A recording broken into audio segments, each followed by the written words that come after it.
til vores fyrværkeri, og det her til vores fyrværkeri fra 2011 til 2012. Så vi starter med sådan Miami her, batteri fra T. Hansen med 60 skud i, og det indeholder 716 gram krudt i. Det er meget godt, altså. Vi har prøvet at fyre et af her tidligere i dag, men det var fedt nok. Ja. Går vi over til Seattle her, med mange skud. 19 skud i, og det indeholder, 347 gram krudt i. Det er også meget godt. Det prøvede vi at fyre et af. Og dem har vi så 2 af, som I kan se.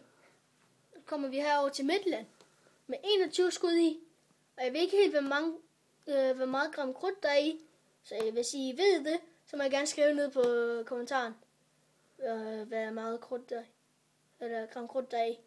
Så ja, vi går over til det her Dallas her. Med 25 skud i. Det er også meget godt. Og jeg kan heller ikke godt se, der er, hvor meget gram i der.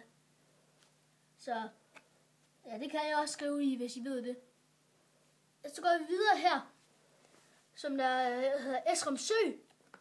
Og det ser også meget fedt, og vi har ikke prøvet det endnu. Og der er 16 skud i. Og så går vi herover til det her batteri, eller en fontæne, eller jeg ved ikke. Men ordet det er sådan lidt svært udtalt, men der er 15 skud i. Så prøver vi at gå over til fontænerne herovre. Og så har vi fontæner her.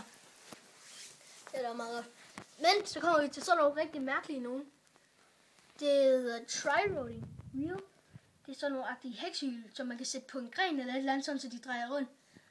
Det er også meget barnligt, men altså fedt nok.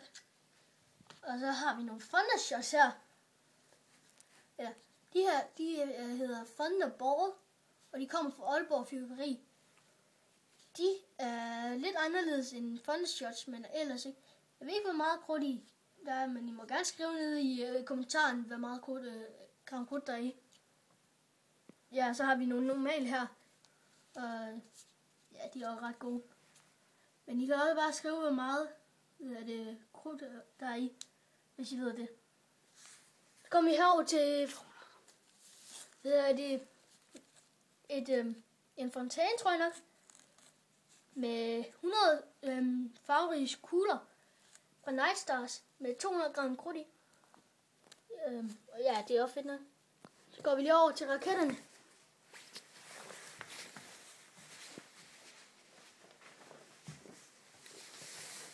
Der har vi sådan en kl. 12 raket her fra Night Stars. Den er fed. Vi har prøvet at fyre en her for noget tid siden. Så har vi sådan nogle stjernenet. Tror jeg nok. De er fede nok. Vi har fyret en af i dag. Og så har vi nogle, der hedder stjerneblink, tror jeg nok. De er også meget fede, men jeg ved ikke, hvor meget krudt der indeholder i den.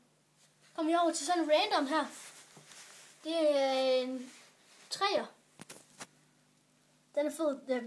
Den kan man også godt fyre af til her kl. 12. Så har vi en normal etter fra Night Stars. Den er meget god. Og så har vi andre en etter her fra Stevens Klint.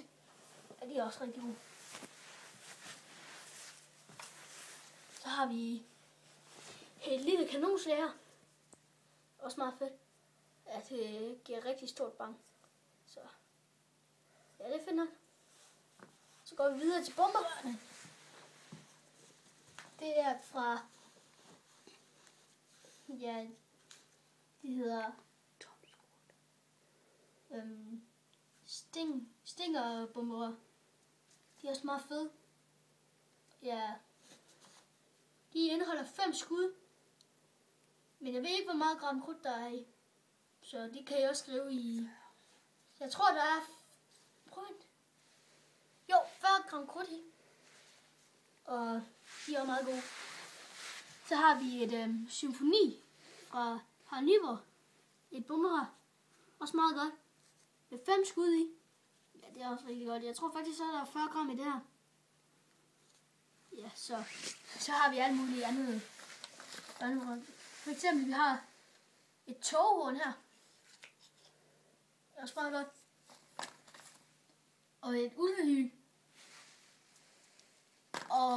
så til allersidst, så har vi sådan en elefanthylde her, og så har vi bare alt muligt andet. Crankboard, snorsol, og en kæmpe crankboard, og ja, og røgbomber.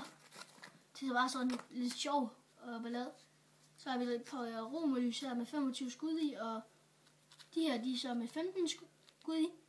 De er også meget gode. Altså, så har vi så en lille pakke med faldskærmsraketter. Ja, det var alt det for vores fyrværkeri. Godt, jeg håber, I får en god nytårsaften. Vi ses.